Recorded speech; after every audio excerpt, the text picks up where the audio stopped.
Hallo und herzlich willkommen zurück zu Let's Play Mass Effect. Und wer sich wundert, dass wir in der Volus und Elcor Embassy sind, ich habe offscreen die Keeper nochmal abgesucht und ich habe echt gedacht, dieser Übeltäter, den hätte ich hier gescannt. Aber habe ich gar nicht. Data Collection complete. Wow, 400 XP und nochmal 1320 Credits obendrauf. Yay, wir haben die Scan the Keepers Assignment erfüllt.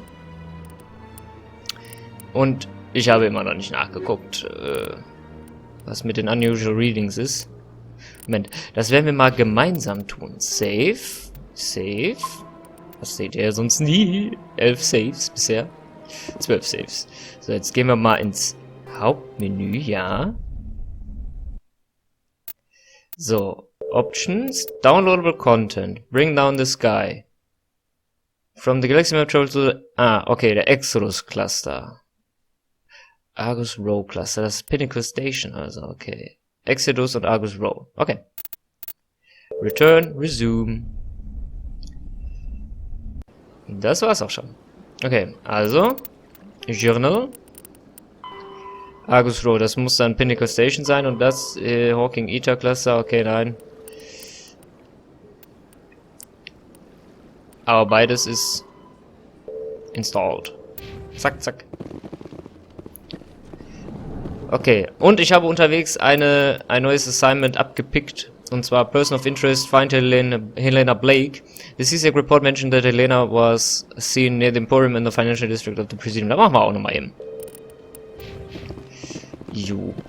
Emporium ist ja nicht weit von hier. Nein, Anderson, zu dem möchten wir nicht. Du kommst nur so schnell. Hä? Du warst doch vorhin noch an dem Docking Bay. Er kann sich teleportieren. Oder er hat Rapid Transit genutzt. Kann natürlich auch sein. So, gehen wir mal rüber zum Emporium.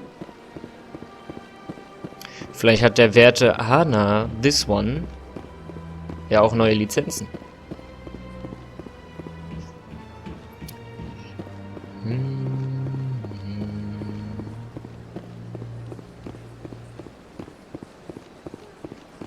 Das habe ich, als ich in der CSEC Academy unterwegs war und noch mal die Keepers abgegangen bin. Ich habe auf der Karte geguckt, wo die eingetragen sind, die ganzen Keeper, da habe ich nochmal nachgeguckt. Und da habe ich ein Terminal entdeckt und habe mir gedacht, dort, da check ich mal, ne? Und, ja, dabei ist halt das Assignment rumgesprungen. So, gehen wir mal zum Emporium. Machen wir das auch mal eben, ist ja auch auf der Citadel. Kann man ja eben schnell erledigen. Soll wohl ein kriminelles Element sein. So. Wo? Bitte, wo? Find the CSEC report mentioned that was last seen near the Emporium in the financial district of the Presidium. Okay.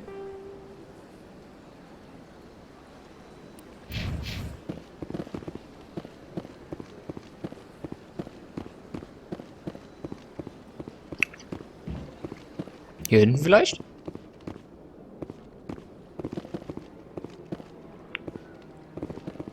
Okay, nein.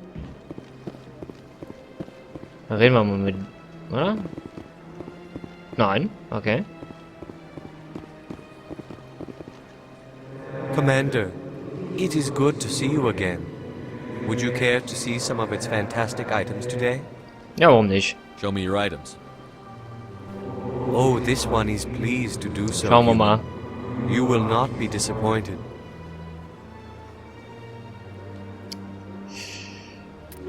Was haben wir denn? Nix. Wollen wir verkaufen? Nein. Das ist so wohl nahe des... Ah. Got a moment, Spectre? Hello, Spectre. I have a business proposition for you. How did you know I'm a Spectre? Word travels. Your name comes up in certain circles. I'm acquainted with a pair of powerful crime bosses. They're hiding on remote worlds, and I have the coordinates. You could do the galaxy a favor. What crimes did these men commit? They're red sand dealers who make victims of their customers. Those who can no longer pay are sold to Batarians as slaves. They're loathsome, hurting innocent people. They must be ended. You're obviously with them. Why don't I just arrest you instead? Arrested for what? You and I are simply having a conversation. I have excellent legal representation. Arresting me would be a waste of your time. And what do you get out of this? We share interests in certain cooperative ventures, but their business practices have forced me to terminate our relationship. Once they are dead, I will manage our organization in a more tasteful manner. What kind of defenses would these two have? I haven't the faintest idea, but they're certain to be armed. Their partnership's soured, and each believes that the other intends to kill him. They will be well prepared. Also die will da wie ihre Businesspartner, ja, Leute auszunehmen, also denen Red Sand zu verkaufen, eine Droge. Und wenn sie nicht mehr zahlen können, werden die an Sklaventreiber, an batarianische Sklaventreiber weiterverkauft. Und sie will, dass wir die jetzt ausschalten und sie übernimmt das Geschäft und dann leitet es ein bisschen würdevoller, mit einem besseren Geschmack. Also, ne, weiß, was ich meine. Ich meine, ich verstehe, was sie damit sagen möchte. Aber ich bin kein Auftragsschläger, ja, auch wenn die kriminell sind, aber no, I won't do this wäre die gute Option tatsächlich sogar. Weil hier oben ist gut, das ist neutral, unten ist böse. Aber das sind dann entgangene XP, ne? Aber das sind auch Kriminelle. Vielleicht kriegen wir ja alle drei. Ich mach's.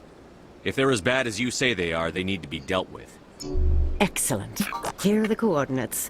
When these men are dead, I will wait for you at the third set of coordinates. Goodbye, Commander. It's been a pleasure to meet you. Ah, und dann wirst du uns wahrscheinlich erledigen wollen und dann Renegade plus 2. Oh, das war Renegade.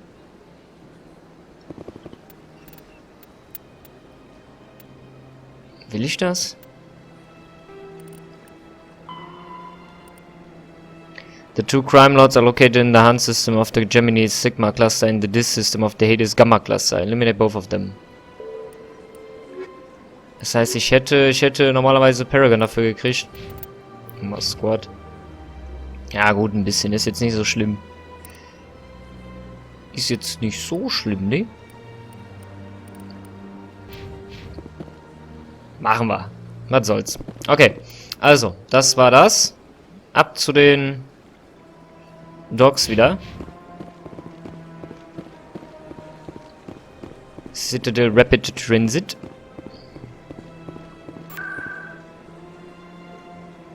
So, Wards Locations, 9. Presidium Locations. Ach, das hatte ja gar keine. Moment, okay, dann. Wards. CSEC. Wir machen ja sowieso immer Überlänge, deswegen habe ich mir diesen kleinen Einschub jetzt erlaubt, ne? So. Hat ja aber nicht lange gedauert. Docking Bay. Ja. Ich sag ja, ich werde nicht immer pur Paragon, also gut gehen. Wohin fahren wir? In other news, Exogeny Corp is still denying reports that one of their survey teams has gone missing in the Hades Gamma cluster. Ich glaube, ich bin in den falschen Aufzug When gestiegen. asked why communication with the survey team was suddenly cut off last week, company officials refused to comment. Ich werde nicht immer pur Paragon gehen, nur des Paragons wegen, sondern ich werde so spielen, wie ich es machen würde. Und ich würde sie gerne auflegen lassen, ich würde aber auch gerne die Crime Lords erledigen. Und aus diesem Grund habe ich einfach mal die Mitte genommen. I'll do it. Sie wird uns treffen wollen. Wahrscheinlich wird sie uns auch erledigen wollen. Und dann werden wir sie erledigen. So, habe ich jetzt den falschen Fahrstuhl genommen oder nicht? Ein Glück gehabt. So, den da oben hatten wir ja. Ach, wir haben die Creep. Ah, genau. Und Normandy Weapons Inspect. Codex plus 20. Normandy. Hä? Wie hä? Da. Da war was. Charlie, geh weg. Da. Normandy Hull Inspect. Codex. Und hier nochmal was? Nö. Weiter oben. Ach, da oben geht's gar nicht gesehen. Ah, genau. Codex. Haben wir jede Menge neue Einträge. Player Droids. So. Ships and Vehicles. Ablative Armor. Kann man sich durchlesen, wenn man möchte. Primate. Aliens, Non-Council In the Race. early 2160s, the Alliance began aggressive colonization of worlds in the Skyllian Verge, much to the dismay of the Batarians, who had been developing the region for several decades. In 2171, the Batarians petitioned the Council to declare the Verge a zone of Batarian interest. The Council refused, however, declaring unsettled worlds in the region open to human colonization. In protest, the Batarians closed their Citadel embassy and severed official diplomatic relations with the Council, effectively becoming a rogue state. They instigated a proxy war in the Verge by funneling money and weapons to criminal organizations, urging them to strike at human colonies.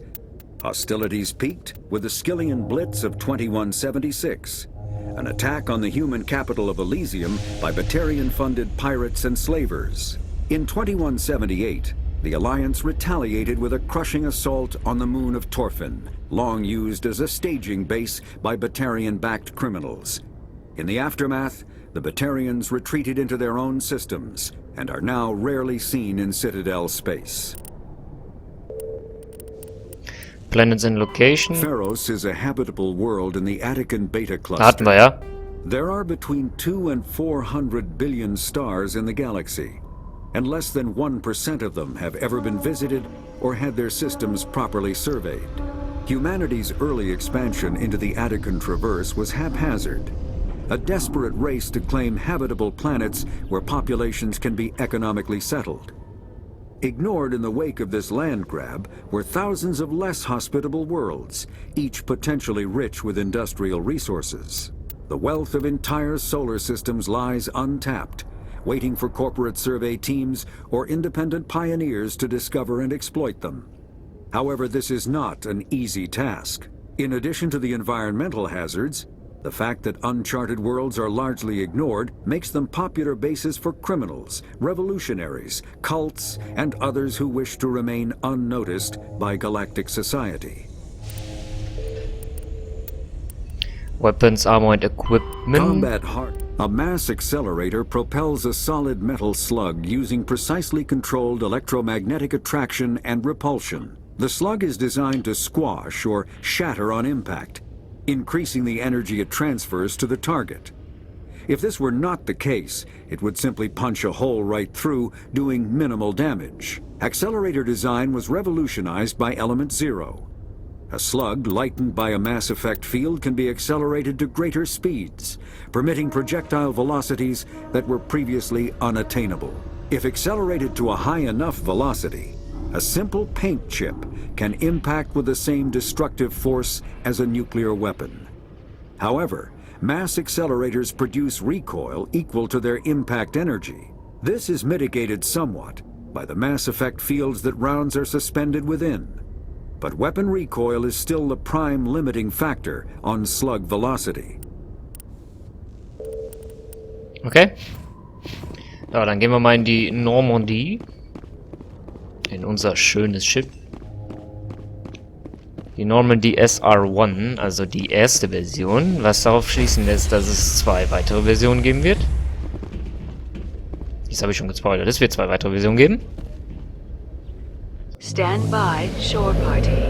Decontamination in progress. I heard what happened to Captain Anderson.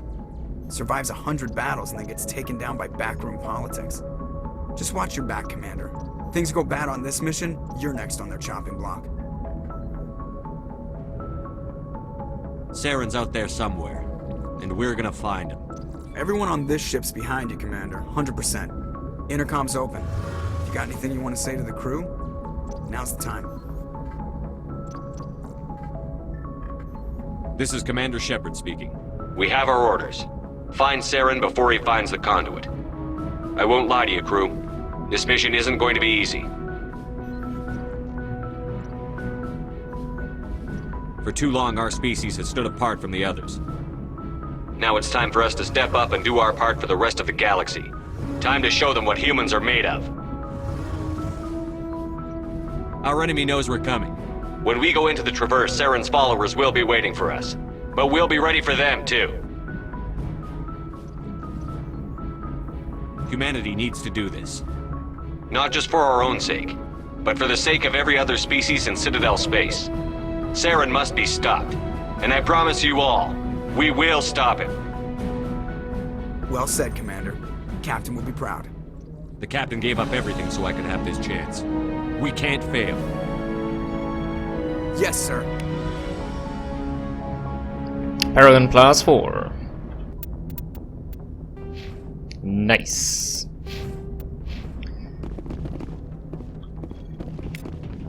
Wieder ein Codex-Eintrag. Joker? Commander, something you need? I like to know my crew. Mind if I ask you a few questions? I can see where this is going. You did a background check on me, didn't you? Well, I'll tell you the same thing I told the captain. You want me as your pilot. I'm not good. I'm not even great. I am the best damn helmsman in the Alliance fleet. Top of my class in flight school, I earned that. All those commendations in my file, I earned every single one. Those weren't given to me as charity for my disease. I'm sorry, Joker. I didn't even know you were sick. You mean you didn't know? Oh, crap.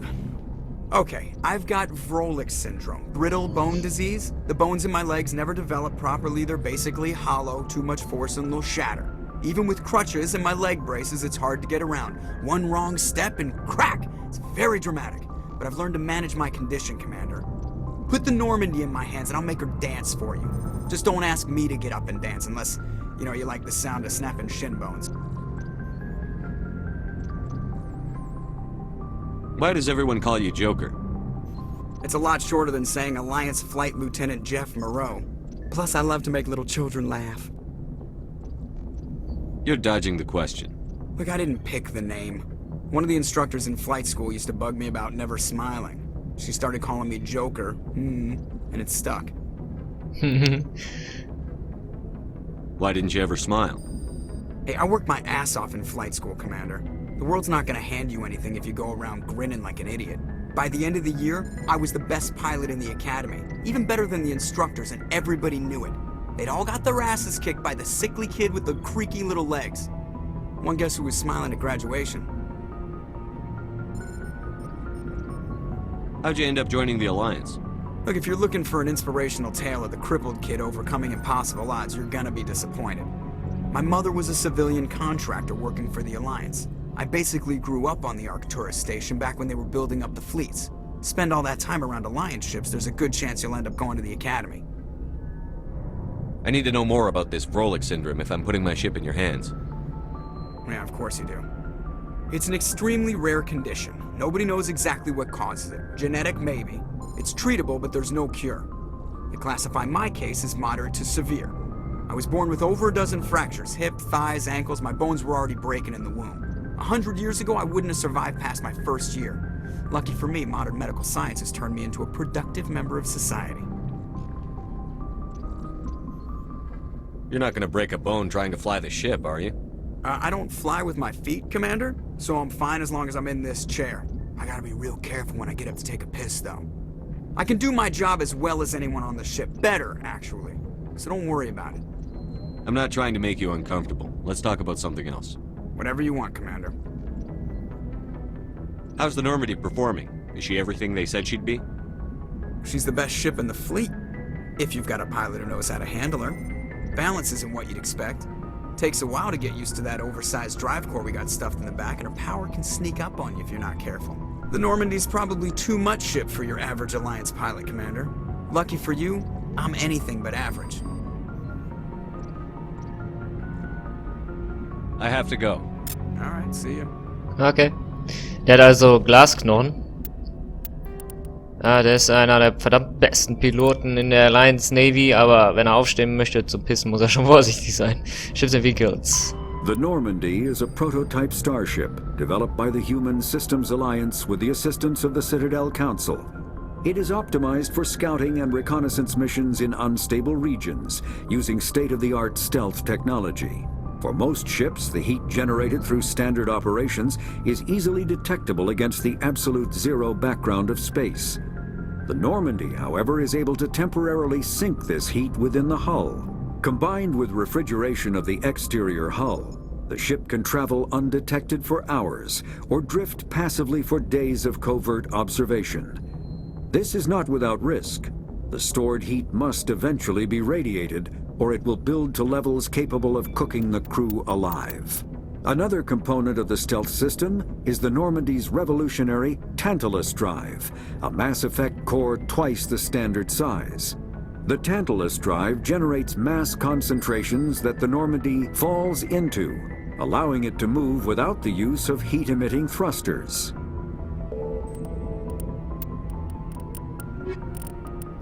Das gehen wir auch mal eben durch. Zack, zack, da haben wir das auch erledigt. Da haben wir alles erledigt. Okay. So, dann checken wir mal auf unsere Crew. Hätte jemand noch was zu sagen? Wie, einer beschwert sich. Navigator Presley. Wie? Nicht reden? Was ist denn hier los? So, bevor wir in die Galaxy Map gehen. War nochmal hier. Ah, hier war der Meeting Room. Okay. Ah. Codex plus 20. Oh, schon wieder ein Codex-Eintrag. Technology, Communications. Zack, zack, zack. Zack. Okay. Das sind so ganz kleine Randdinger. So, jawohl. Da muss man ja nicht unbedingt 100% ab. Was denn jetzt? Citadel Galactic Government. The Citadel space is an unofficial term referring to any region of space controlled by a species that acknowledges the authority of the Citadel Council. At first glance, it appears this territory encompasses most of the galaxy. In reality, however, less than 1% of the stars have been explored. Even Mass Effect FTL drive is slow relative to the volume of the galaxy. Empty space and systems without suitable drive discharge sites are barriers to exploration. Only the mass relays allow ships to jump hundreds of light years in an instant, the key to expanding across an otherwise impassable galaxy. Whenever a new relay is activated, the destination system is rapidly developed. From that hub, FTL drive is used to expand to nearby star clusters. The result is a number of densely developed clusters, thinly spread across the vast expanse of space, connected by the mass relay network. Okay, so.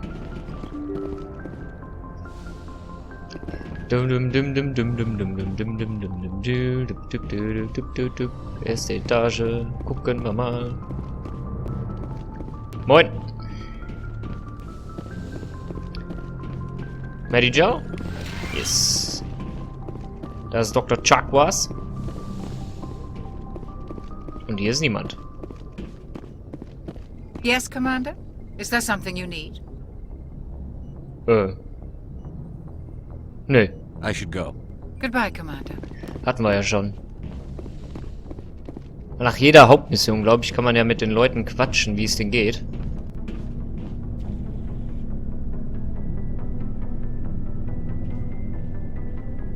Anything you need, Commander? Just trying to get a sense of where the crew's at. Thoughts? I've wasted enough of your time for now, Commander. We'll have time for personal debriefings later. What's your opinion on the last mission? I don't see how we could have done things any better. At least not without getting to Eden Prime sooner. And we were on the scene faster than any other Alliance ship could have been. We'll talk another time, Lieutenant. Commander? Okay. Anderson ist natürlich nicht mehr da. Das ist jetzt, glaube ich, unser... Oh, mit einem Doppelbett. Schön. Für Besuch. So. Ab in das zweite Stockwerk, untere Stockwerk. Oh, hier sind sie alle. Ich sehe 4 Leute. Natürlich hängt der Garrus bei dem Mako, der Engineers Fanatic. So, gucken wir mal. Looking for supplies? Na, Siggi. Let's see what you've got. You bet, Commander. Ich wette, Commander. So. Schauen wir mal. Heavy Armor Human. So, das können wir uns natürlich nicht leisten, weil zu teuer. So, gucken wir mal nach einer Assault Rifle Banshee 3. Ist genau gleich, okay. Eine Shotgun Storm. Schlechter sogar als die Scimitar 2. Ja gut, aber mehr Accuracy und ein bisschen mehr Shots before Overheat. Heavy Armor Krogan. Okay, also nichts Interessantes. So, dann gucken wir mal kurz in meine Lockers. Moin. So, Moment. Ziehen wir mal aus. Drax, nein. Garrus, Caden. Dich ziehen wir mal aus. Können wir gar nicht. Doch, wir können dir die Dinger hier wegnehmen. Können wir das? Nein, ist glaube ich auch egal. So, da steht Ashley.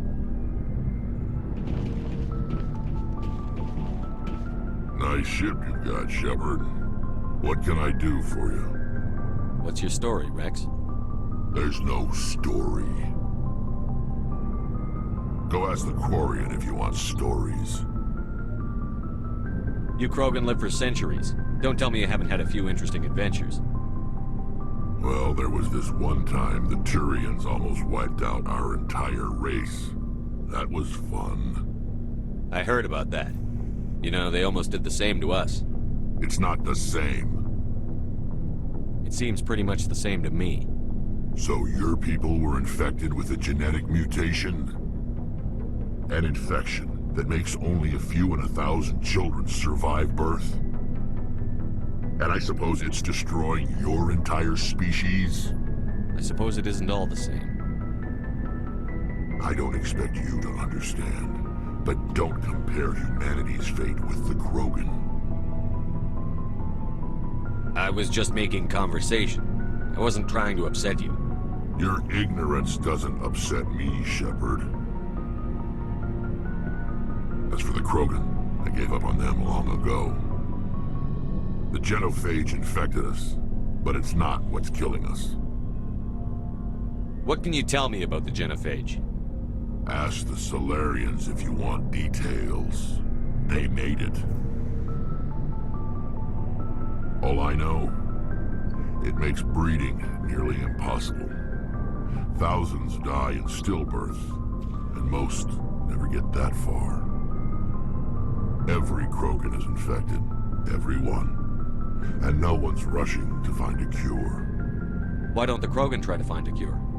When was the last time you saw a Krogan scientist?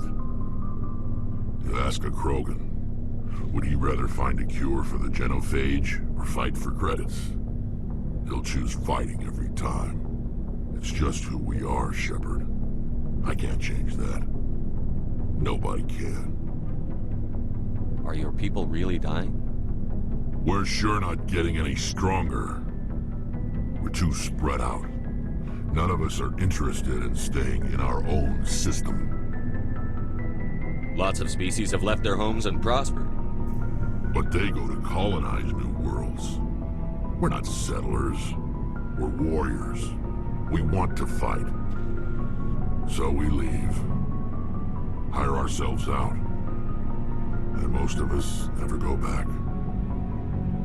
So long, Rex. Shepard. Commander?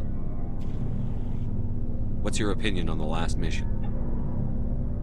Kinda wish you'd got there sooner, Commander. No offense, I appreciate the rescue. I just wish... You wish we'd been able to save the rest of your unit? Yes, sir. If I had been more alert, we wouldn't have been cut down by an ambush. The Geth are perfect ambushers. They don't move, they don't make noise, they don't even breathe. Sir, they have flashlight heads. I'll make sure it doesn't happen again. Do you have a few minutes to talk one-on-one? I'm sorry, Commander. I need to get my duty squared away. I wouldn't mind talking more later, though. Dismissed, Chief. Sir. Flirty. So, Garrus? Garus? Thanks for bringing me on board, Commander. I knew working with a Spectre would be better than life at CSEC. Have you worked with a Spectre before? Well, no, but I know what they're like. Spectres make their own rules. You're free to handle things your way. At CSEC, you're buried by rules. The damn bureaucrats are always on your back. For the most part, the rules are there for a reason. Maybe. But sometimes it feels like the rules are only there to stop me from doing my work. If I'm trying to take down a suspect, it shouldn't matter how I do it, as long as I do it. But CSEC wants it done their way. Protocol and procedure come first. That's why I left. So you just quit because you didn't like the way they do things? There's more to it than that. It didn't start out bad, but as I rose in ranks, I got saddled with more and more red tape. C6's handling of Saren was typical. I just couldn't take it anymore. I hate leaving. I hope you made the right choice. I'd hate for you to regret it later. Well, that's sort of why I teamed up with you. It's a chance for me to get off the Citadel, see how things are done outside CSEC. Either way, I plan to make the most of this. And without CSEC headquarters looking over my shoulder, well, maybe I can get the job done my way for a change. If getting the job done means endangering innocent people, then no. We get the job done right, not fast. Got it? I wasn't trying to. I understand, Commander. Ja, manchmal muss man auch mal durchgreifen, ne? Ja, Garrus ist cool, ein guter Kollege, aber der kann ja nicht einfach hier, ne, Cowboy spielen. So. Hey, Commander, you know that Quarian, Tally? She's been spending all her time down here asking me about our engines. I'll tell her to leave you alone. What? No, she's amazing. I wish my guys were half as smart as she is. Give her a month on board and she'll know more about our engines than I do. She's got a real knack for technology, that one. I can see why you wanted her to come along. I figured she'd be a real asset to the team. You got an eye for Tally, Commander, but I'm guessing that's not why you came down here. I want to know more about the Normandy. She's the best ship I've ever served on, probably the fastest vessel ever designed. And she's the only one using the new Tantalus drive core. What's so special about the Tantalus drive core? Proportionally, it's about twice the size of any other vessel. Not only are we faster, we can run at FTL speeds longer before we have to discharge the core. Where else have you served, Adams? If you name a class of Alliance ship, I've probably served on it. Everything from dreadnoughts and carriers right down to frigates like the Normandy. My last assignment was on the Tokyo, only a cruiser, but she was a good ship. Couldn't hold a candle to the Normandy, though. Fill me in on the IES stealth systems. How does it work exactly? You can't hide a ship out in space. They emit too much heat and radiation. Too easy for sensors to pick them up, unless you find a way to capture those emissions. So our stealth systems trap the energy we give off in storage sinks built into the ship itself. No emissions to give away our location. Eventually the sinks have to be vented. More than a few hours silent running and they overheat. Cook us inside our own hull. There's no way for anyone to detect us? A visual scan can still pick us up. Anyone looking out a window can see us plain as day. But you have to be pretty close to get an actual visual out in space. Most vessels rely on scanners. As long as the stealth systems are engaged, they can't see us. Not unless we accelerate to FTL speeds. Why doesn't it work with faster-than-light travel? Cranking up to FTL blue shifts our emissions, pushes them into frequencies too high to capture in the sinks. As soon as we make the jump, it's like setting off a flare. Sensors can pick up our location whenever we enter or exit FTL flight, but for short-range missions, our stealth systems are amazing, and we've got the only one. Carry on, Adams. Aye, aye, Commander. Hey, reden wir nochmal mit Charlie. Your ship's amazing, Shepard. I've never seen a drive core like this before. I can't believe you were able to fit it into a ship this small.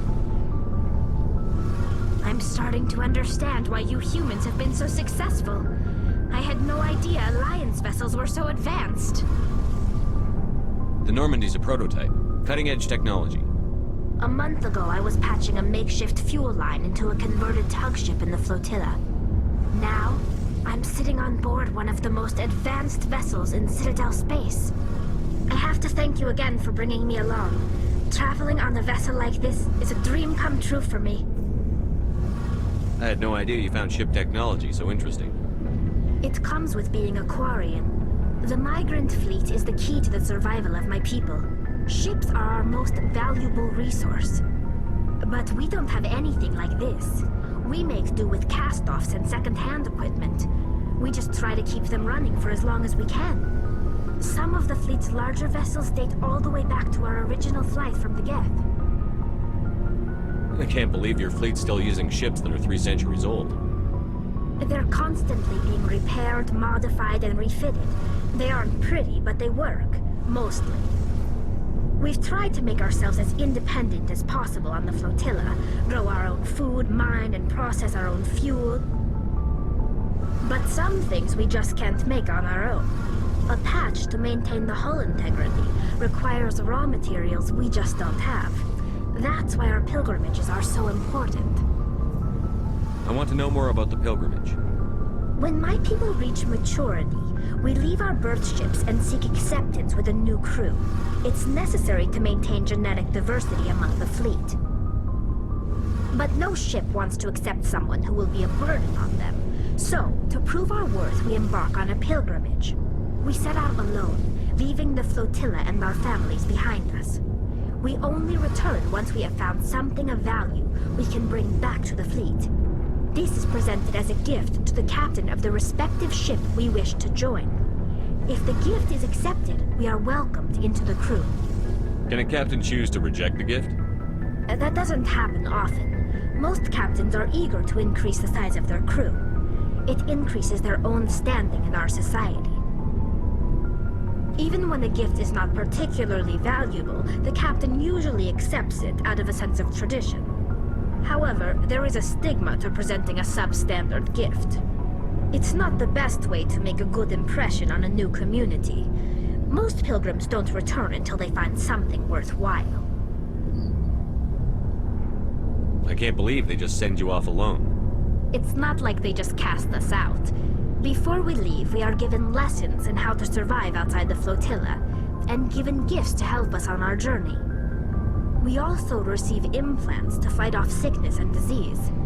Generations of living in an isolated and highly controlled environment have left our immune systems weaker than most.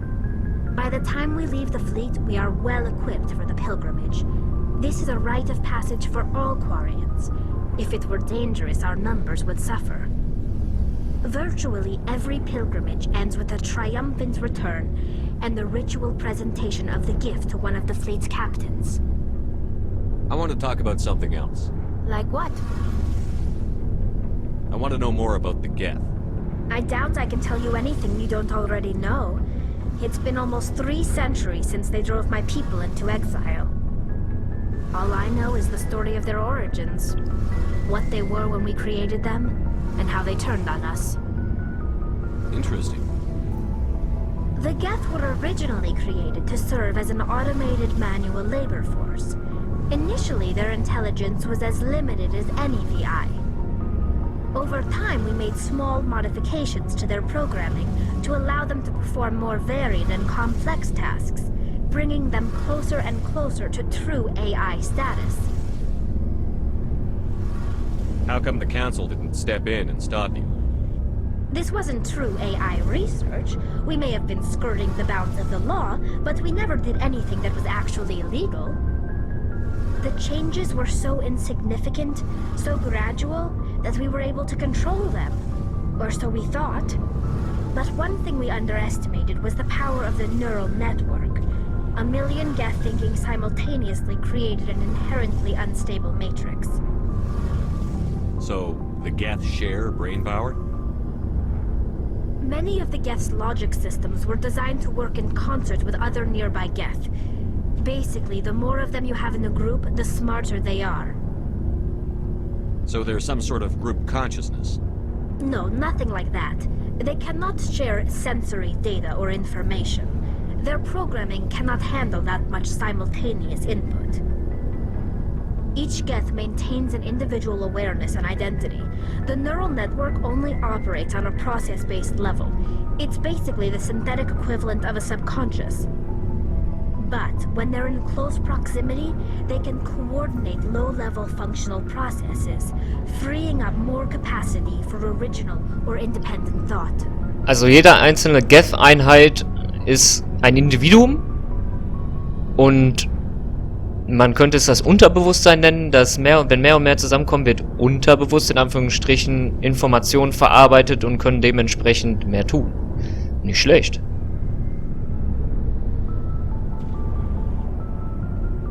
What made them rebel?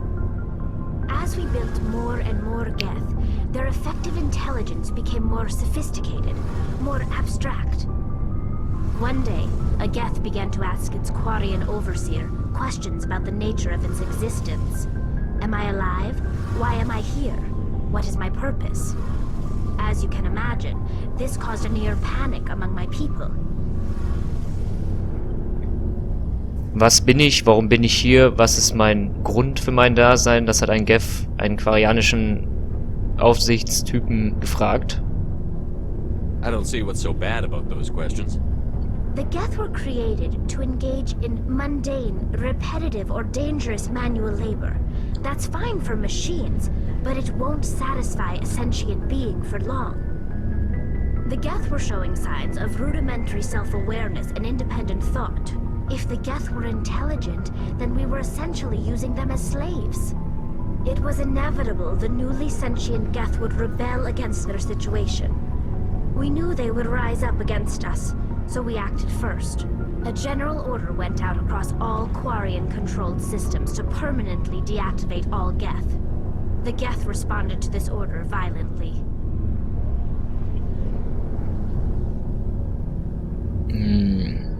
Naja, eigentlich konntet ihr nicht wissen, dass sie rebellieren.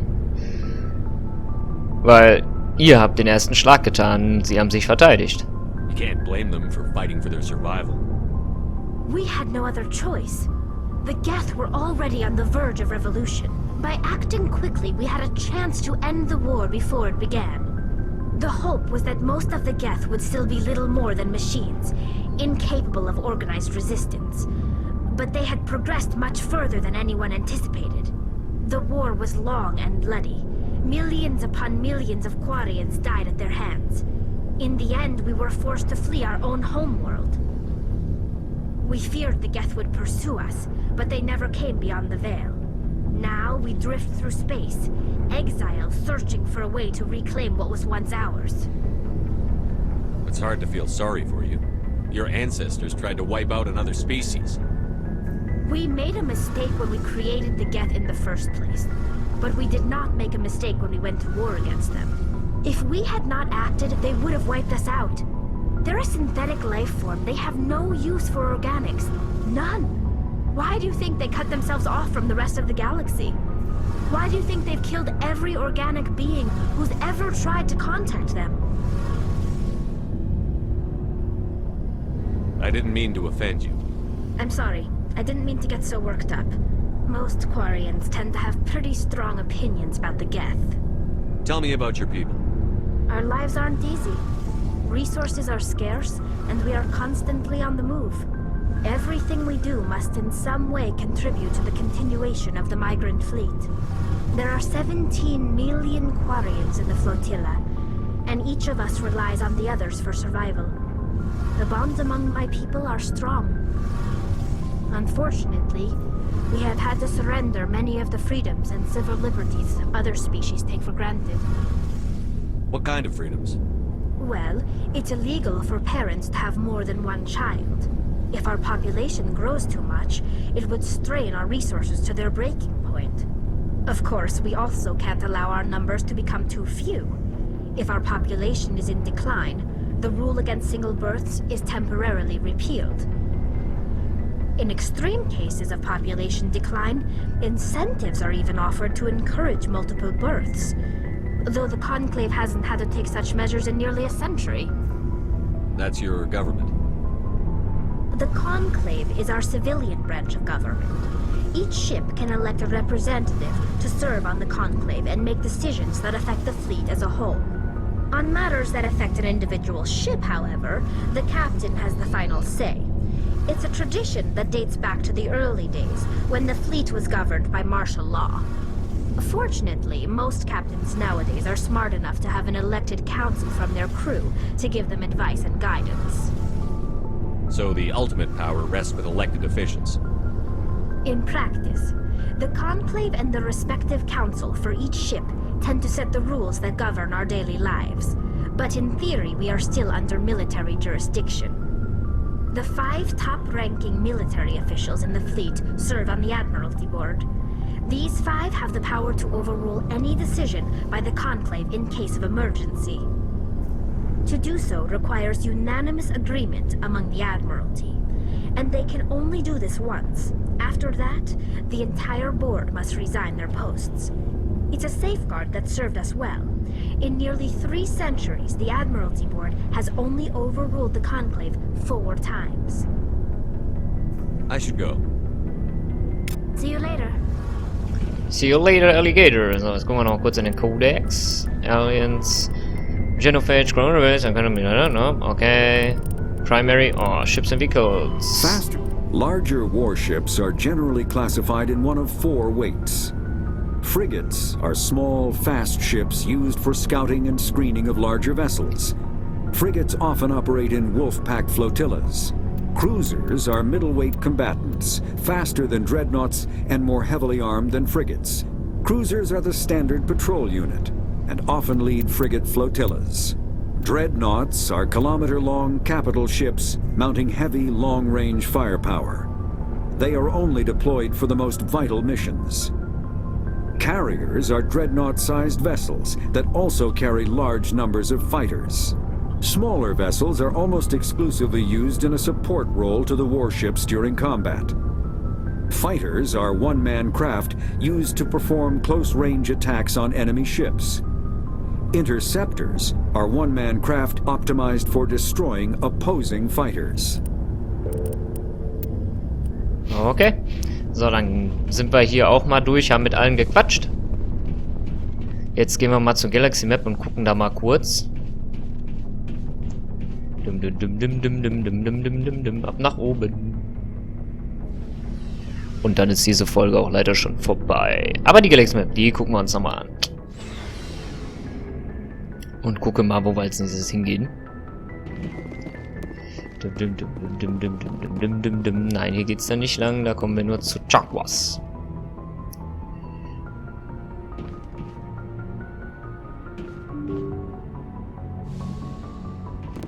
Please open the door. Thank you. Galaxy Map. Gucken wir mal. Right click to zoom out, left click to zoom in. Select a destination and scan or land on a planet. Zoom out.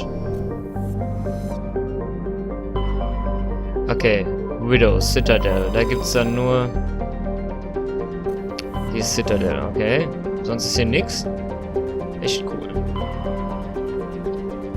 Da ist die Citadel. Asteroid Exodus Cluster. Ah, da ist das DLC, okay. Da ist Noveria. Da ist Pinnacle Station im Argus Row. Da ist Liara's Dickside im Artemis Tower Cluster. Hades Gamma, Gemini Stigma, Voyager Cluster. Da ist Ferris. Das sind die Hauptquests, die hier angezeigt werden. Was haben wir hier oben? Armstrong Nebula, Kepler Verge, Hawking Ether. Wo war denn nochmal das Sonnensystem? Horsehead Nebula, Argus Row, Gemini. Nee. Das kommt aber auch noch. Hier ist der Core. Ich glaube, der Perseus will. Oh, da hinten sind andere Galaxien. Schön. Okay. Aber erstmal wieder raus. Wie es weitergeht, das sehen wir in der nächsten Folge. Bis dahin. Ciao.